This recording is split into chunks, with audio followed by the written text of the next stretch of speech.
بسم الله الرحمن الرحیم ملګرو ښه راغلاست. نن موږ او تاسې د اکټیو انګلیش بوک 1 یا موږ او تاسې ورته عموما بګینر هم وایو. د دې بوک 1 یا د بګینر د کتاب د ګرامر پښتو ټریننګ شروع کیږي. کوم قسم ټریننګ شروع کیږي؟ پښتو ټریننګ شروع کیږي. په پښتو ژبه باندې دی. ما تاسو ته کېدای شي د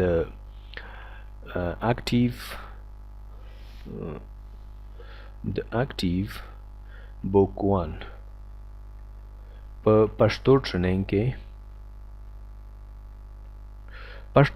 به ما تاسو ته بار بار یادونه کړې وي چې ګورئ، فرض مثال په یو ځای کې تاسو ته راځي there is in there are. ما تاسو ته هلته بار بار ذکر کړی دی چې تاسو ولاړ سئ د ګرامر. ګورئ دغه ډي وي ډي چې ده، په دې ډي وي ډي کې تاسو ته 3 فولډره دي. بار بار تکراروم. په لومړي فولډر کې تاسو ته ټریننګ دی، یعنی د کتاب د مخې نه لوستل شوی دی، ترجمه شوی دی او ځینې تشریحات پکې ورکړل شوي دي. په دوم فولډر کې چې دی ګرامر په نوم باندې فولډر دی. دا کوم عمومي ګرامر نه دی، بلکې هغه ګرامر دی چې موږ په همدې د کتاب په ټریننګ کې وایو. فرضاً په یو ساحه کې تاسو ته راغلي دي there is and there are. تاسو ته ما هلته ویلي دي چې تاسو ولاړ شئ دویم فولډر ته، د ګرامر فولډر ته. هلته تاسو د there is او د there are فولډر پیدا کړئ.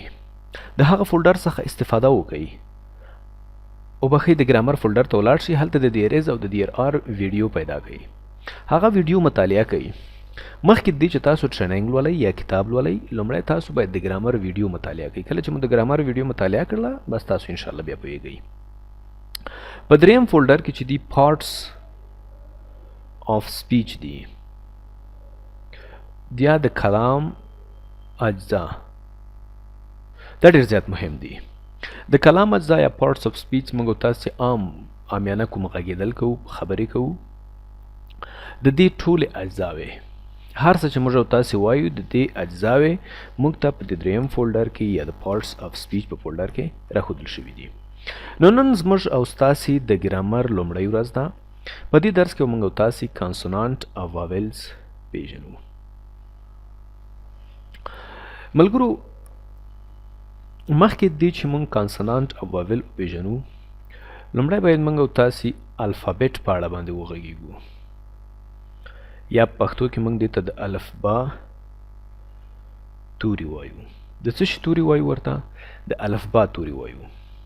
ګورئ، هره ژبه که موږ او تاسې زده کوو، ګورئ لنګویج په انګلیسي کې ورته ژبه ویل کیږي. په پښتو کې ورته موږ ژبه وایو، په انګلیسي کې لنګویج دی. د افهام او تفهیم وسیلې ته ژبه ویل کیږي. د افهام او تفهیم وسیلې ته څه ویل کیږي؟ ژبه ویل کیږي. خو ګورئ، دې ژبې څخه مطلب زموږ او ستاسې په دغه خوله کې دا ژبه نه ده، دا مطلب نه ده، بلکې دا موږ او تاسې چې د خبرو کومه ژبه ده، خبرې چې موږ کوو، دا اوس چې زه لګیا یم د ویډیو تاسو ته ثبت کوم، دغه ژبه، دا غږېدل چې موږ او تاسې کوو، پښتو ژبه ده. په همدې قسمه انګلیسي ژبه، دری ژبه، فارسي ژبه، اردو ژبه، فرانسوي، مختلفې ژبې دي په دنیا کې، هندي ژبه، چې په دې باندې خلک افهام او تفهیم کوي. موږ او تاسې عام روزانه که غږیږو، فرض مثال وایو چې زما پلار. ګورئ، دا ژبه خپل یو سټرکچر او ساختمان لري، لغاتونه لري. ګوره، زه وایم زما پلار. دلته وګورئ، زما یو لغات شو، پلار بل لغات شو. خو دغه زما کې راځم، دا زما درته راخلم، په دې کې څو حروف یا د الفبا توري استعمال شوي. یو یې زی ده، یو میم دی، بل الف دی. زی، میم او الف. درې د پښتو ژبې د الفبا توري پکې استعمال شوي، زی، میم، الف. او دا په حقیقت کې د غزما ته موږ او تاسې وایو، لغات ورته وایو. اوس ستاسو ذهن کې به دا راځي چې دا زما د کوم ځای شو، دغه پلار څه معنا لري که نه؟ یو خو موږ او تاسې که ووایو پلار، موږ او تاسې خپل پلرونه پیژنو، په معنویت باندې پیژنو. صحیح شوله چې زموږ او ستاسې پلرونه دي. اوس زموږ او ستاسې په ذهن کې یو سوال پیدا کیږي چې دغه زما لغات دا څنګه داسې فرض شوی دی چې اشاره ځان ته ده، دا ځان بیا څه شی دی که نه؟ یا فرضاً وایي پلار، دا څنګه داسې فرض شوی دی چې په دې شخص باندې د پلار نوم ایښودل کیږي. یا فرضاً زه وایم مکتب،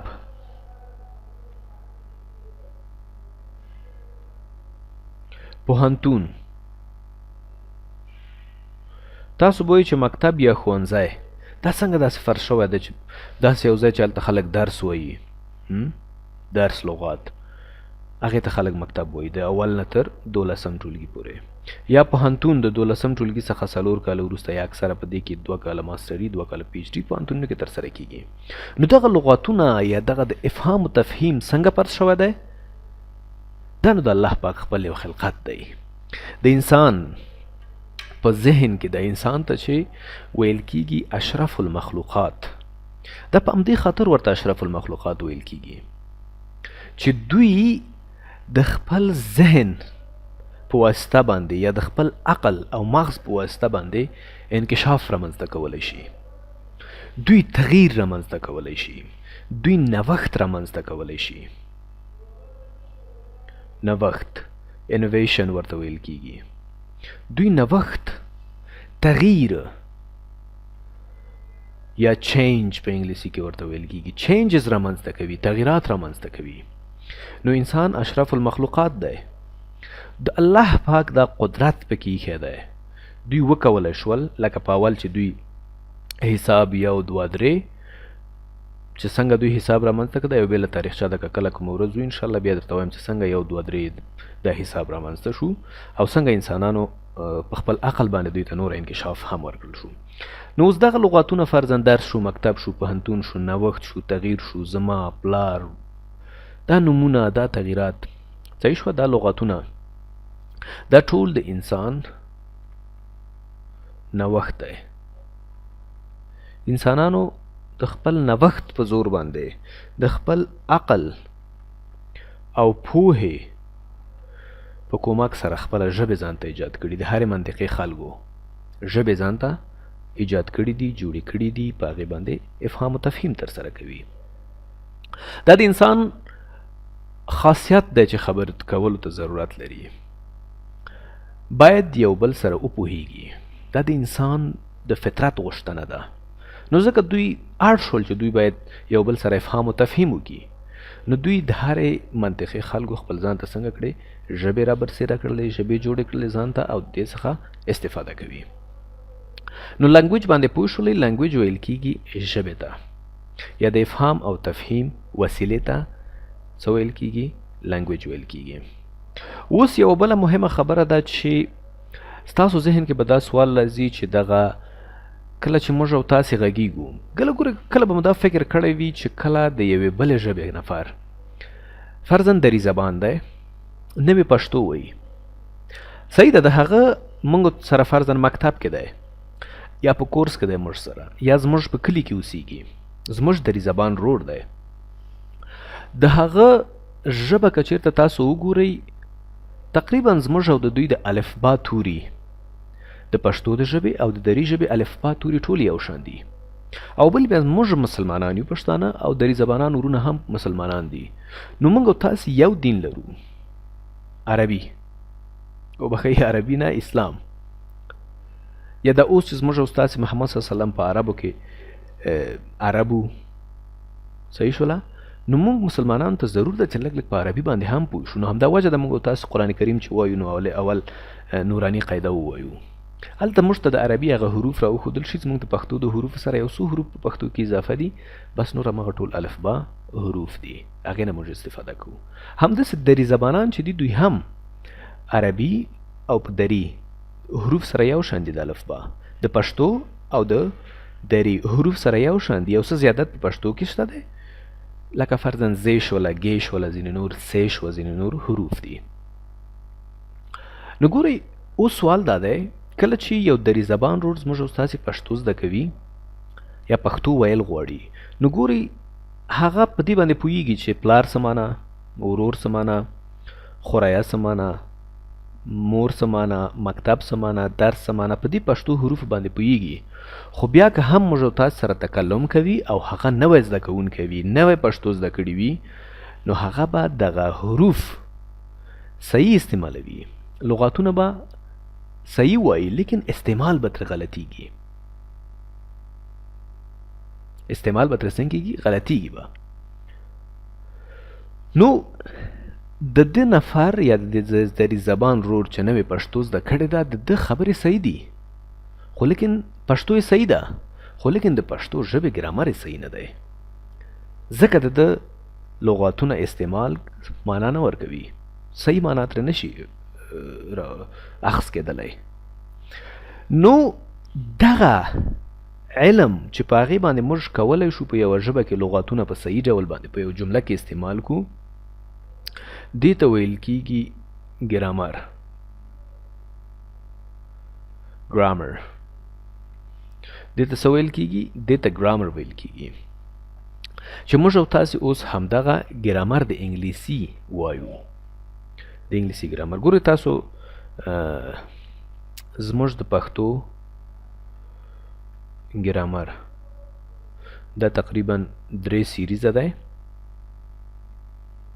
دا تاسو کولی شئ زموږ د نمایندګیو څخه پیدا کړئ او یا موږ ته په دې ایمیل ادرس باندې info@afghanustad.com په دې باندې موږ سره رابطه وکړئ. تاسو کولی شئ د پښتو ګرامر هم ترلاسه کړئ. نو زموږ تاسې اوس د بیګنر کتاب د انګلیسي چې کوم موږ تاسې ټریننګ تاسو ولیده، دا ټریننګ یا تاسو اخیستی دی، د دې موږ ګرامر وایو، هغه قواعد وایو. ګرامر په حقیقت کې د یوې ژبې قواعد دي.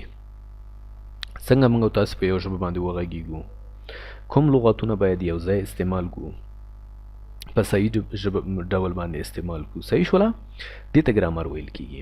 نو دغه زموږ او ستاسو د لومړۍ ورځې د اوسنۍ ویډیو ما نه غوښتل دومره ډېرې خبرې وکړم، خو بیا هم ضرورت مې وګڼه دا خبرې اضافه شولې.